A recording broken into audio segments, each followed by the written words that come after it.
This is Faith at Faith and Books, and I'm going to read a storybook to you today. I'm really doing this for my grandchildren, but it's September 30th. I'm putting this up, and I love the Feast of St. Jerome. I love St. Jerome, and I love October, not only because of Victober, but because it's just replete with so many wonderful memorials or feast days. And this is September 30th, so it's right before October starts. And yesterday was the Feast of the Archangels. It was Michaelmas. So it's just a very rich time in the liturgical calendar.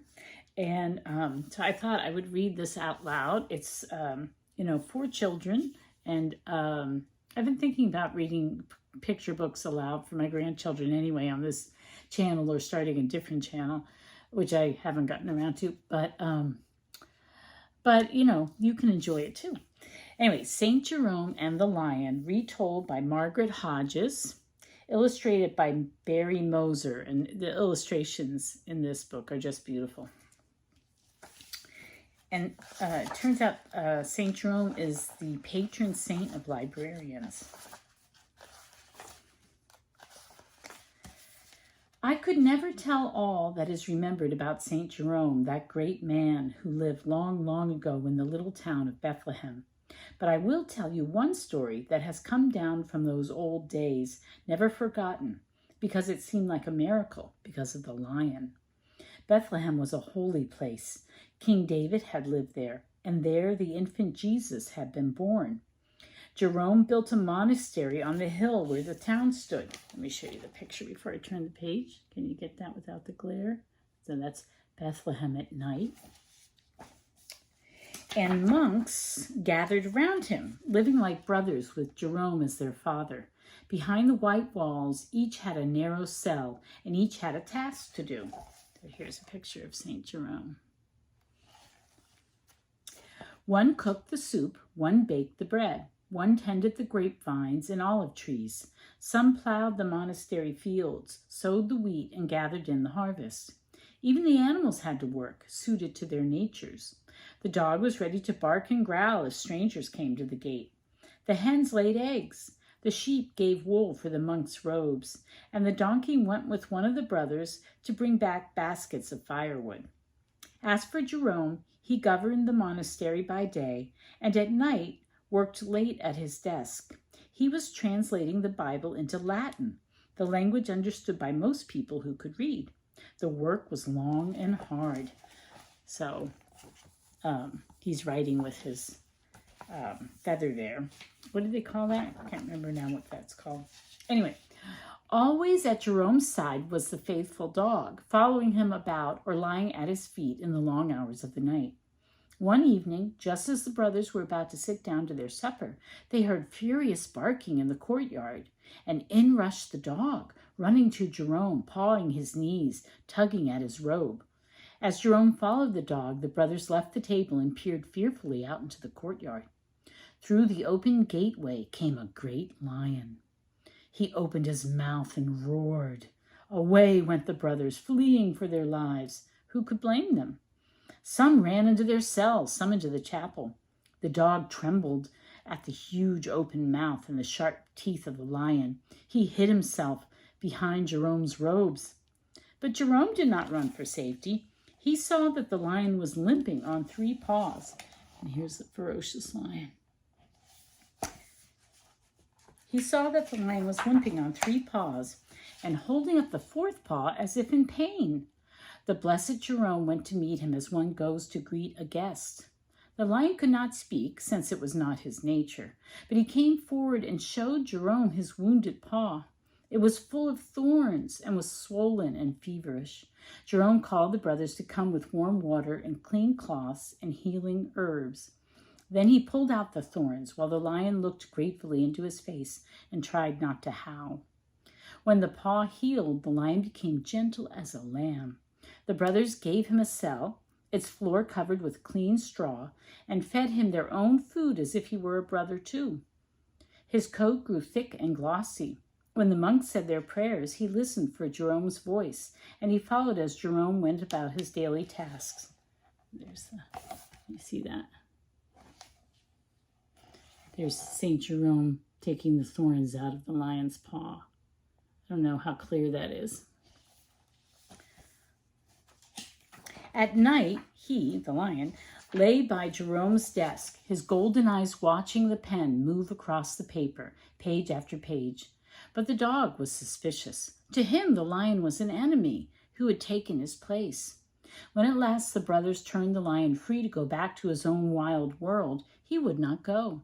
"He cannot stay," said one brother. "The Bible says that the lion shall eat straw, but this one eats more meat than we do, and he does no work.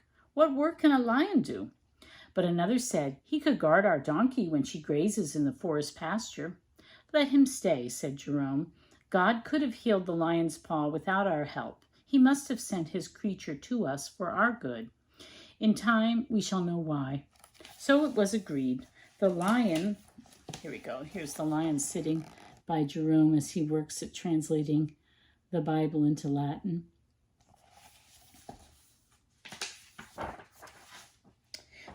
So it was agreed. The lion learned to take the donkey to pasture and to watch over her until evening, when he saw her safely home. Only the dog was discontented, and few visitors came to the gate since word had got about that the brothers kept a lion. Then one hot day, while the donkey was at pasture, the lion fell asleep, tired out with too many late-night vigils in Jerome's study. And while he slept, the donkey wandered away down the monastery path to the main road, where travelers passed by. It happened that merchants, men from the east, were taking camels along the road, loaded with carpets and spices to trade in Egypt. The merchants wanted a donkey to lead their camels,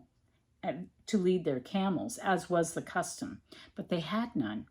When they saw the monastery donkey unguarded, they took her away with them. In a word, they stole her. Here he is, stealing the donkey. Too late the lion awoke. In vain he searched the forest pasture. The donkey was nowhere to be seen. Night fell, and still the lion stalked the fields and forest in deep distress, seeking the lost donkey. At last he gave up hope. He returned to the monastery and lay down at the gate, too sad and ashamed to go in for his supper. The brothers found him there without the donkey and thought the worst. "Our food is not enough for you," said one young monk, who was always hungry himself. "You have killed our donkey. Go, finish her off, but never come here again." Jerome sent some of the brothers with lamps to look for the donkey, alive or dead, but they found nothing. When they brought home the news, Jerome spoke. Here's the lion stalking around at night looking for the lost donkey. When they brought home this news, Jerome spoke. "Brothers, we have lost our donkey, but do not nag at the lion and make him miserable. He is sorry enough. Let him stay. Feed him as before, only he must work. And since we have no donkey, the lion can take her place. Make a harness for him to wear and let him do the donkey's work. He will bring home our firewood."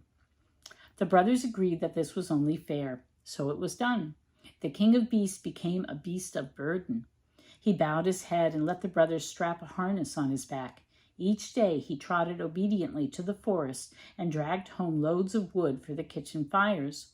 But his heart was sore. His coat grew thin and dull. He did not enter Jerome's study. The dog, seeing this, took his old place there, while the lion prowled about the forest pasture, hoping against hope to find the scent of the donkey. But it was long gone. So there's the lion being the beast of burden. Summer passed and winter came. Late one day, his work done, the lion returned to the pasture. Up and down, here and there he ran, seeking some clue to the donkey's fate. Why he went at that time I do not know. What inspired him can only be guessed. At last, weary but too anxious to give up, the lion climbed a little hill from which he could see along the highway. Far in the distance he saw merchants and a long line of camels loaded with goods. A donkey led this caravan by a halter tied to the first camel. The lion leaped into the road. He ran to meet them. He had found his donkey, and never was there heard such a roar as he raced toward her. The merchants left their camels and scrambled to hide in the hedges and hollows. But the lion, oh wait, let me show you this picture. There's the donkey leading the camels. But the lion, dropping his roar to a growl, did no harm. He herded the animals to the monastery gate, where the noise made the brothers look out. They were amazed to see their donkey leading the camels with the lion bringing up the rear, and they ran to tell Jerome. "Open the gate," he said. "Relieve our guests of their burdens. Feed them and wash their feet, our donkey and the camels too. Then let us prepare a meal for other guests who will soon arrive, hungry. We must be ready to welcome them." The lion ran from one brother to another, lying flat at the feet of each one and trying to wag his tail like a dog, as if to say, "Forgive me for falling asleep on guard. I did not eat the donkey, but I forgive you for suspecting me." "God has taught us a lesson," said Jerome. Here's Jerome.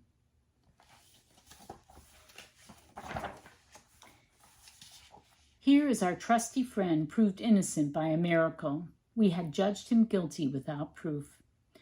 That night the lion and the dog lay down to rest side by side at Jerome's feet. Suddenly the dog barked, and a brother opened the gate. There were the merchants, travel-worn and fearful. When Jerome came forward, they threw themselves at his feet and begged forgiveness for stealing the donkey. But Jerome raised them up gently and said, "Enjoy what is your own, my friends, only do not take what belongs to others. God is always with us and sees what we do. Now before you go on your way, rest and be welcomed at our table." The merchants answered, "Father, accept half the oil that our camels have brought from Egypt." And let me show you the picture. This one's hard to make out, but it's the lion and the dog lying down together in Jerome's study.